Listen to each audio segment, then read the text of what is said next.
जय बोलो विघ्नेश्वर महाराज की जय बोलो विघ्नेश्वर महाराज జిల్లా కేంద్రంలో శుక్రవారం మరియు శనివారం 2 రోజుల పాటు వినాయక నిమజ్జన కార్యక్రమం ఘనంగా సాగించడానికి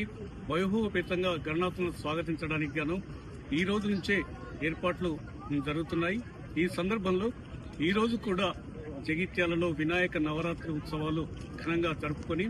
ఈ రోజు నిమజ్జనం చేయడానికి కొంతమంది మనకు చింతకుంట చెరువు వద్దకు రావడం జరిగింది। ఈ సందర్భంలో వారికి ఆ గణనాథుని శుభాశీస్సులు ఉండాలని కోరుకుంటూ థాంక్యూ। शांति शांति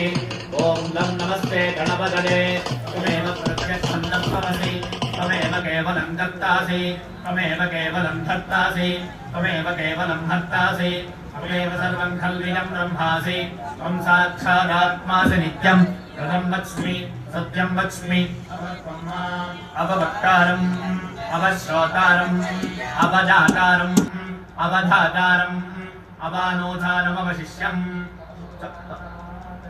पुरस्ताद् अवोत्तरात्ताद् अवदक्षिणात्ताद् अवचोद्धात्ताद् अवाधरात्ताद् सर्वतो मां पाहि पाहि समन्ताद् त्वं वाङ्मयस्त्वं चिन्मयः त्वमानन्दमयस्त्वं ब्रह्ममयः त्वं सच्चिदानन्दाद्वितीयोऽसि त्वं प्रत्यक्षं ब्रह्मासि त्वं ज्ञानमयो विज्ञानमयोऽसि सर्वं जगदिदं तत्त्वा राजते सर्वं जगदिदं तत्त्वस्तिष्ठति सर्वं जगदिदं त्वैलजमेष्यति सर्वं जगदिदं त्वयि प्रत्येति त्वं भूमिरापो नलो निलो नभः त्वं चत्वारि वाक्परिमिता पदानि त्वं गुणत्रयातीतः त्वं देहत्रयातीतः त्वं कालत्रयातीतः त्वं मूलाधारे स्थितोऽसि नित्यं त्वं शक्तित्रयात्मकः त्वां योगिनो ध्यायन्ति नित्यं त्वं ब्रह्मा त्वं विष्णुस्त्वं रुद्रस्त्वमिन्द्रस्त्वमग्निस्त्वं वायुस्त्वं चन्द्रमास्त्वं ब्रह्मभूर्भुवस्सु वरो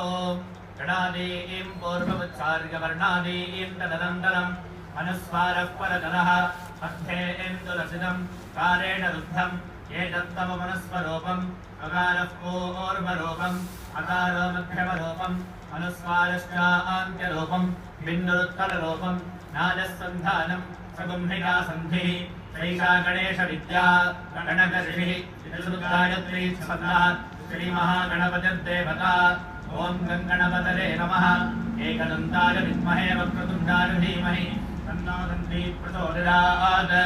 एकदन्तं चतुर्हस्तं वाशलं गुरुधारिणं तदं च वरदं हस्तैर्बिभ्राणं मोचगद्भयं रक्तं लम्बोदरं शूर्पकर्णकं रक्तवाससं रक्तगन्धारुलिप्ताङ्गं रक्तपुष्पैः सुमोदितं रक्तानुकम्पिनं देवं जगत्कारणमच्युतम् आविर्भूतं च सृष्ट्यादौ प्रकृतेः पुरुषात् परम् एवं ध्यायतिनो नित्यं स योगी योगिनां वरः। नमो राजपतये नमो गणपतये नमः प्रमथमतये नमस्ते लम्बोदराय करुन्दार शिवसुदार श्रीवरदमूर्तये नमो नमः।